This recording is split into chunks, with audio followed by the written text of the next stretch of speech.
So ఒక trend ప్రధానంగా మీ మీద ఉన్న విమర్శలు, మీరు ఆ ప్రచారం అక్కడ చేయట్లేదు, యూట్యూబ్లో ఎక్కువ ప్రచారం చేస్తున్నారు, సోషల్ మీడియాలో ఎక్కువ ప్రచారం చేస్తున్నారు తప్ప ఫీల్డ్లో లేరు అని మీ పార్టీ నేతలు అంటున్నారు. ఎవరు వాళ్ళు? నాకు తెలియదు వాళ్ళు ఎవరో. మరి మీకు తెలిస్తే పేర్లు చెప్పండి. నాకు తెలియని వాటి గురించి నేను కమెంట్ చేయను. నా మనస్తత్వమే. సపోర్ట్ ఉందా? ఫుల్ సపోర్ట్ బీజేపీ లీడర్స్ నుంచి, క్యాడర్ నుంచి? లేకపోతే 2 మినిస్టర్లు వచ్చి వెళ్ళారు ఆల్రెడీ. ఇప్పుడు లేకపోతే అమిత్ షా గారు రాబోతున్నారు. సపోర్ట్ లేకపోతే లోకల్ క్యాడర్ నుంచి, లోకల్ క్యాడర్ కలిస్తేనే ఈ పనులు చేయగలం. రాజా సింగ్ నుంచి సపోర్ట్ ఉందా? 100% ఉంది. ఎందుకంటే ఆయన ఉండేది లోధా కమ్యూనిటీ, వాళ్ళు స్వయంగా పనిచేస్తున్నారు. ఎందుకంటే ఆయన ఉండే ఇబ్బందులు ఆయనకున్న, ఏమన్నా పాపం ఏదో ర్యాలీ తీయబోయారు, ఇక్కడ లోకల్ పోలీసు వాళ్ళు ఆయనని ఇబ్బంది పెడుతున్నారు. సో ఆయనకు ఉండే ఇష్యూస్ ఆయనకు ఉన్నాయి కాబట్టి ఆయన అన్ని యువత గ్రూపులకు, అన్ని యంగ్స్టర్ గ్రూప్స్ కానీ ఇన్ఫర్మేషన్ పాస్ చేసేసారు that they have to 100% support me. So entire Lodha కమ్యూనిటీయే నాతో పనిచేస్తోందంటే. బట్ ఆయన ఎందుకు అట్లా స్టేట్మెంట్ ఇస్తున్నారు? నాకు తెలియకుండా క్యాండిడేట్ డిక్లేర్ చేశారు, లేకపోతే అక్కడ గెలవడం అసాధ్యం, ఇట్లాంటి స్టేట్మెంట్స్ ఎందుకు ఇస్తున్నారు?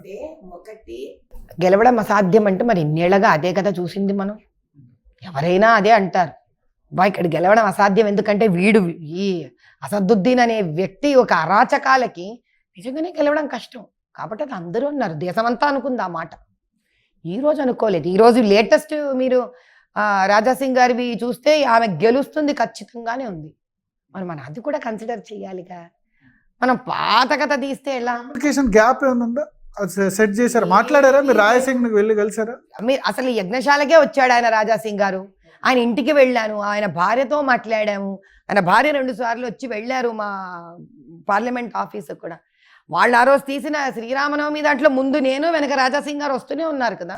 నేషనల్ పార్టీ ఇచ్చినంత బూస్ట్ స్టేట్ పార్టీ ఇవ్వట్లేదు, స్టేట్ పార్టీ లీడర్ డైజెస్ట్ చేసుకోవట్లేదు మాధవీలత అంటే. అది జర్నలిస్ట్గా మీరు ఇలా అనడం చాలా సరదాగా ఉంది నాకు. కానీ నిజానిజాలు ఏంటంటే, ఒక మాధవీలత ఎప్పుడు ఏ పోరాటాన్ని పోరాడలేదు. ఎప్పుడూ కూడా స్టేట్ పార్టీతో సహా కలిసి ఉంటేనే పోరాడగలుగుతుంది. ఇది వాస్తవమా కాదా?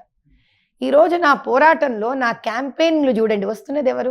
డివిజన్ ఇన్ఛార్జీలు వస్తున్నారు, కన్వీనర్లు వస్తున్నారు. సో ఇష్యూ సార్ట్ అవుట్ అయింది.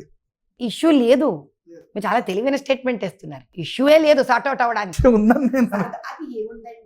అలాగే జర్నలిస్ట్ వరల్డ్ కదా, అభ్యుదయం అంటే కొద్దిమంది అన్నారు మోడీ ట్వీట్ చేయడం ఏంటి గురించి, నాతో అన్నది కొద్దిమంది బీజేపీ లీడర్స్ నాతో అన్నది, మోడీ ఎందుకు ట్వీట్ చేయడం, ఎందుకు అంత ప్రమోట్ చేయడం అన్న వాళ్ళు ఉన్నారు. అందుకని నేను చెప్తున్నాను. ఇప్పుడు మీకు ఒక మాట చెప్తాను.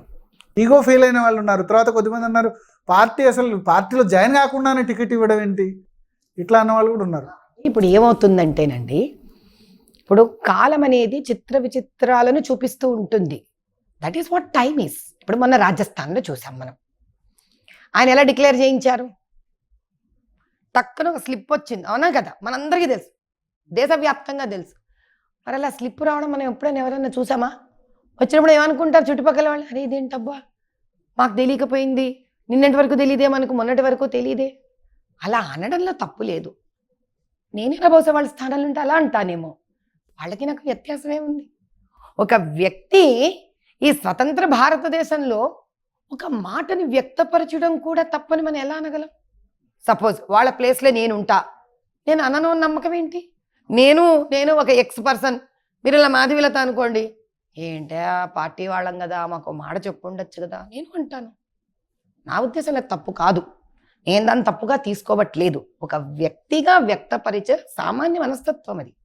కానీ ఆ వ్యక్తి వచ్చిన తర్వాత పార్టీలో ఒక కుటుంబ సభ్యురాలుగా కలుపుకున్నారా లేదా అనేది ముఖ్యం. నన్ను కలుపుకున్నారు, నాతో కలిసి పనిచేస్తున్నారు. ఇన్ఫ్యాక్ట్ నా గురించి నాకన్నా ఎక్కువ వాళ్లే తపన పడుతున్నారు. మీకు సింపుల్గా చెప్తాను, మొన్న సౌత్ జోన్ డీసీ ఆయన చేంజ్ అయిపోయారు.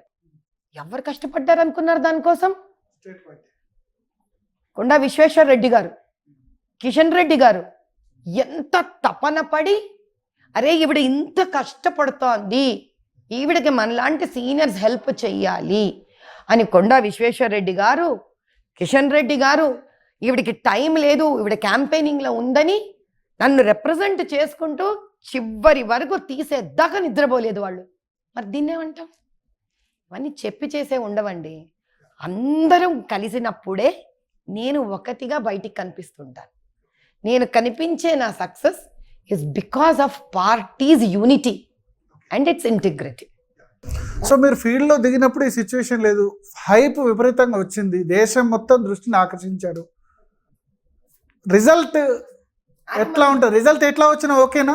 భరత్ గారు జూన్ 5కి సరదాగా ఇలా కెమెరాలతో వచ్చేసేయండి, మనం మాట్లాడుకుందాంగా. ఫస్ట్ ఇంటర్వ్యూ నాకే ఇస్తారు గెలిచిన తర్వాత.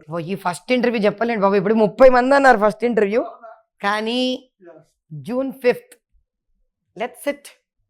Let's SIT happily like this. ఈరోజు ఎంత ఆనందంగా మన ఇద్దరం మాట్లాడుతున్నామో అదే చిరునవ్వుతో, అదే ఆనందంతో తినబోతూ రుచెందుకు June 5th. So all the best Madhavilatha garu. మొత్తానికి దేశం దృష్టిని అయితే మాధవీలత ఆకర్షించారు. ఒక నరేంద్ర మోడీ, అమిత్ షా నుంచే కాదు, ఇతర రాజకీయ పార్టీలు కూడా ఆసక్తిగా ఎదురు చూస్తున్నాయి హైదరాబాద్ బ్యాటిల్ ఎవరు అని. ఎప్పుడు కూడా హైదరాబాద్ వన్ సైడ్ ఎలక్షన్ కాదు, ఈసారి కొడితే కుంభస్థలాన్నే కొడతానని మాధవీలత అంటారు. ఏం జరుగుతుంది అన్నది చూడాల్సి.